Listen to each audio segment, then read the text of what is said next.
I'm Jennifer, 28F, and I've been married to Austin, 32M, for 3 years. Our story began 5 years ago when I was a fresh college graduate, working as a barista at a local coffee shop. Austin was a regular customer, always ordering the same thing, a double espresso, no sugar. He was charming, successful, and seemed to have his life together. I was instantly drawn to him. I grew up in a family where emotions were rarely expressed. My parents, both academics, valued intellectual pursuits over emotional connections. My sister Amelia, 25F, and I learned to keep our feelings to ourselves from a young age. This upbringing left me ill-equipped to navigate complex relationships.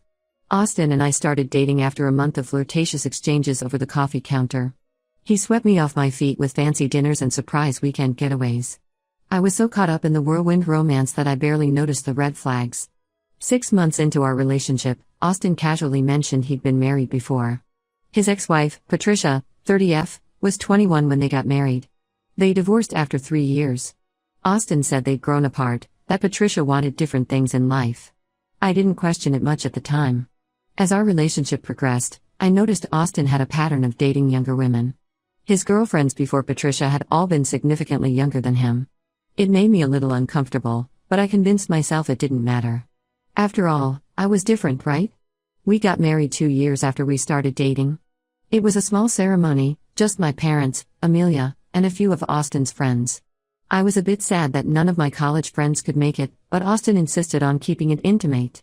Looking back, I realize he had isolated me from my support system without me even noticing. The first year of marriage was blissful. Austin was attentive and loving.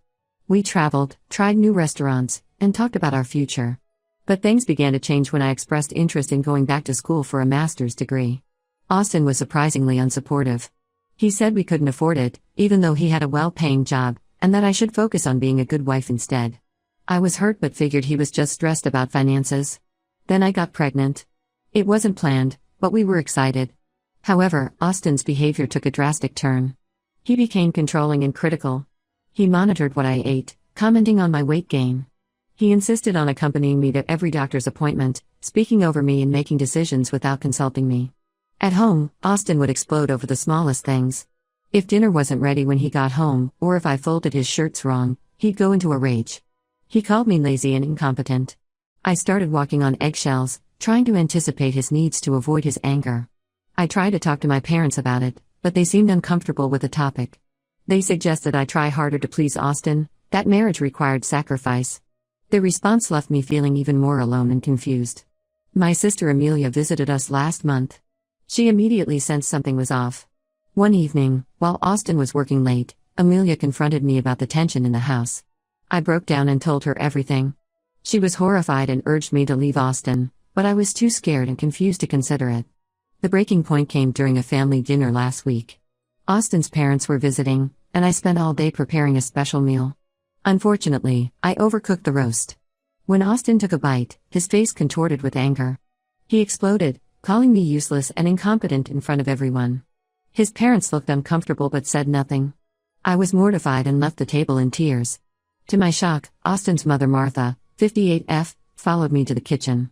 Instead of comforting me, she berated me for embarrassing Austin and being a bad wife. She said I needed to try harder to please him or he'd leave me like he left Patricia. Her words hit me like a ton of bricks. Austin had told me Patricia left him, not the other way around. When I confronted Austin later that night, he laughed it off and said his mother was confused. But the seed of doubt had been planted. I couldn't shake the feeling that there was more to the story of Austin's first marriage. The next day, while Austin was at work, I did something I'd never done before. I looked through his old emails. What I found made me sick. There were emails from Patricia, begging Austin to go to couples therapy, to stop belittling her, to treat her with respect. The last email was Patricia telling Austin she was leaving him because she couldn't take the emotional abuse anymore. I was reeling from this discovery when I came across emails between Austin and his friends, dated just before we met.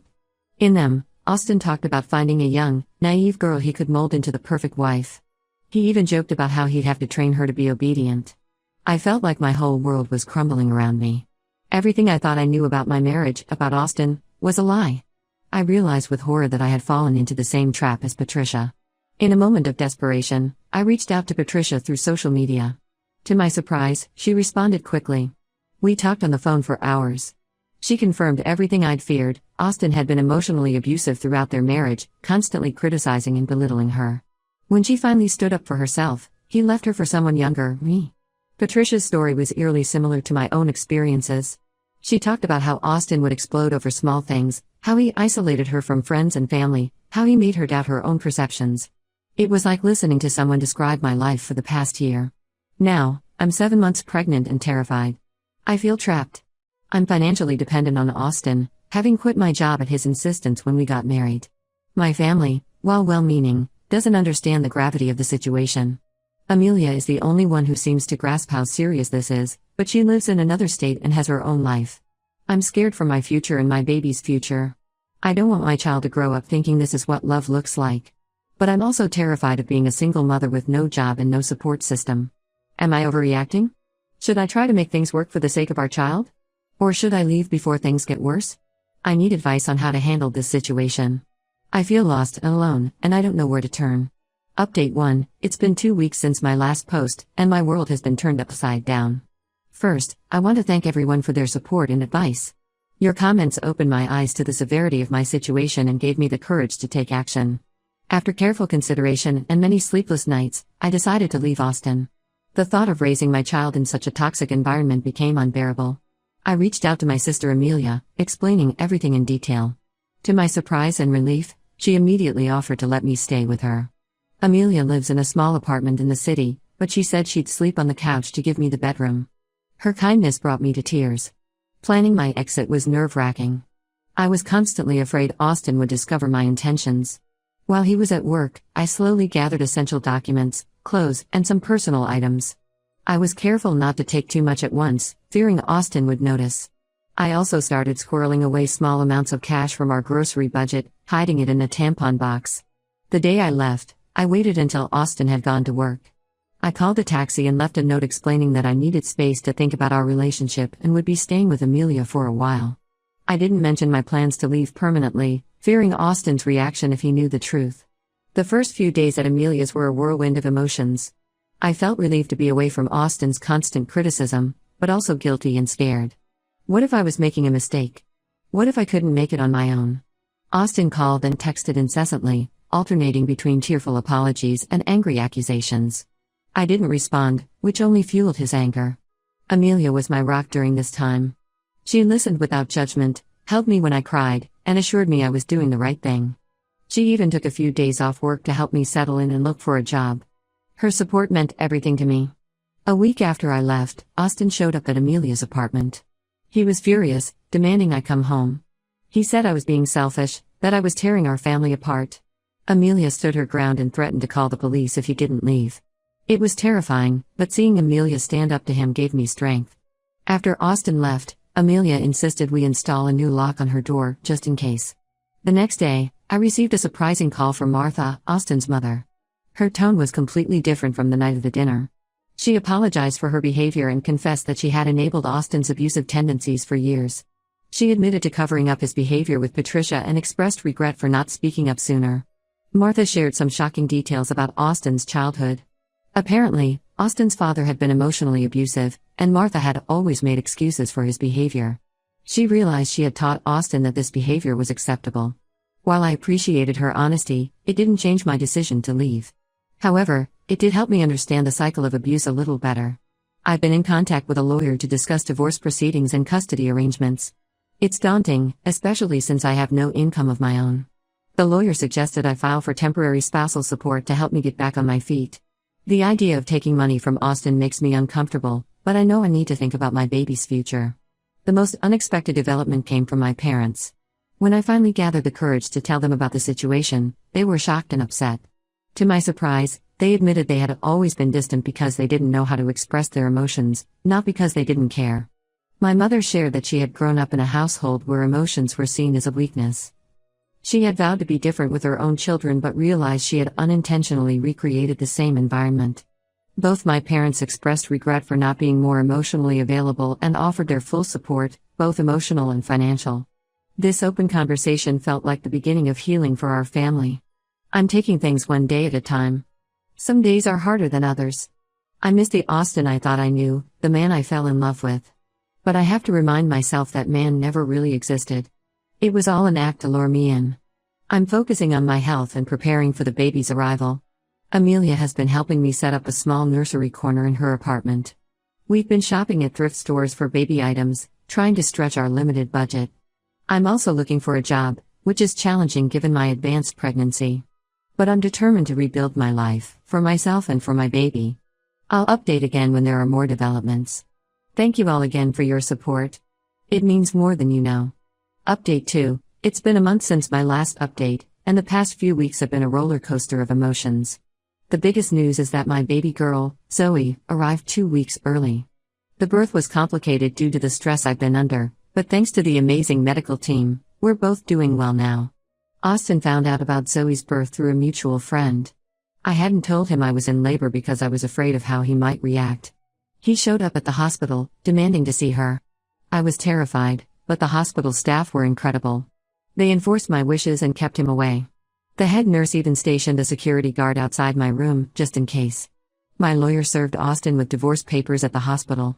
It wasn't ideal timing, but we needed to move quickly to protect Zoe and me. Austin's reaction was volatile. He tore up the papers and threatened to fight me for full custody. The security guard had to escort him out of the hospital. Since then, Austin's been on a warpath. He's contesting everything in the divorce, especially custody. His lawyer sent a threatening letter, claiming I'm an unfit mother because I abandoned the family home while pregnant. They're also trying to paint me as mentally unstable, citing my hormonal state and the stress of new motherhood. It's infuriating, but my lawyer assures me we have a strong case. Patricia reached out again after hearing about Zoe's birth.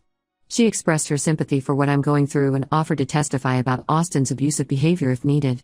It's a generous offer, and I'm considering it carefully. Part of me is hesitant to drag her back into this mess, but her testimony could be crucial for protecting Zoe. On a brighter note, my relationship with my family has improved dramatically. My parents have been visiting regularly, helping with Zoe and offering emotional support. It's like we're finally learning how to be a family. My dad, who I've always seen as stoic and distant, broke down in tears when he held Zoe for the first time. He promised to be the grandfather he wished he'd had as a child. Amelia has been my rock through all of this. She's taken to motherhood with gusto, singing silly songs to Zoe and helping with late-night feedings. Having her support has made this challenging time so much more bearable. I've started attending a support group for single mothers and domestic abuse survivors. It's been incredibly helpful to connect with others who understand what I'm going through. Hearing their stories of survival and resilience gives me hope for the future. Financially, things are tight, but I'm managing. I've started doing some freelance writing work from home while Zoe sleeps. It's not much, but it's a start towards financial independence. My parents have also been helping out, covering some of our expenses until I can get back on my feet. There's still a long road ahead with the divorce and custody battle, but I'm taking it one day at a time. Zoe gives me strength and purpose. When I look at her, I know I made the right decision.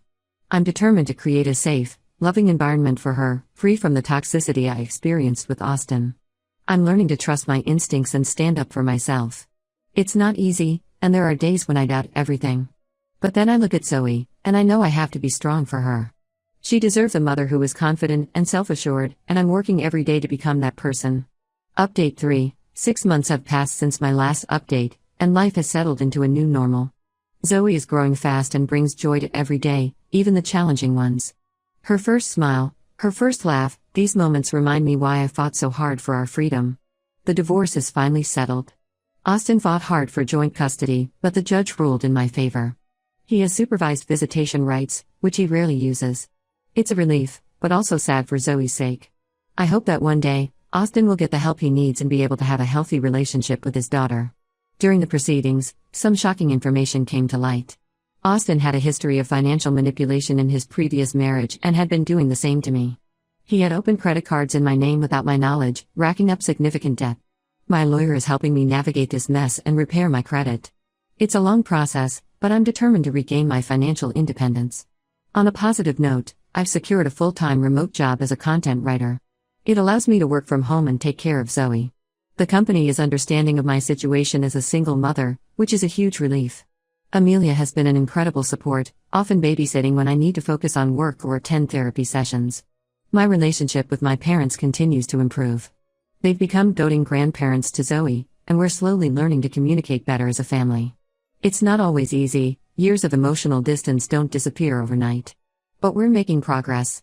My mom and I have started having weekly emotion check-ins where we practice expressing our feelings openly. It feels awkward sometimes, but it's helping us build a stronger relationship. I'm also proud to say I've started volunteering at a local women's shelter, sharing my experience to help others in similar situations. It's healing to turn my painful experience into something positive. Last week, I spoke to a young woman who reminded me so much of myself a year ago. Seeing the spark of hope in her eyes when I told her my story was incredibly powerful. Life isn't perfect. There are still days when I feel overwhelmed and scared about the future. The legal battles with Austin have left me with a mountain of debt that sometimes feels insurmountable. Co-parenting with an abusive ex, even with limited contact, is challenging. And I'm still working through the emotional scars of my marriage in therapy. But despite these challenges, I'm happier than I've been in years. I'm rediscovering who I am outside of Austin's influence. I'm learning to trust my judgment again. And most importantly, I'm providing a safe, loving home for Zoe. To anyone in a similar situation, there is hope, and you deserve better. Trust your instincts and don't be afraid to ask for help. The road isn't easy, but it's worth it. You are stronger than you know.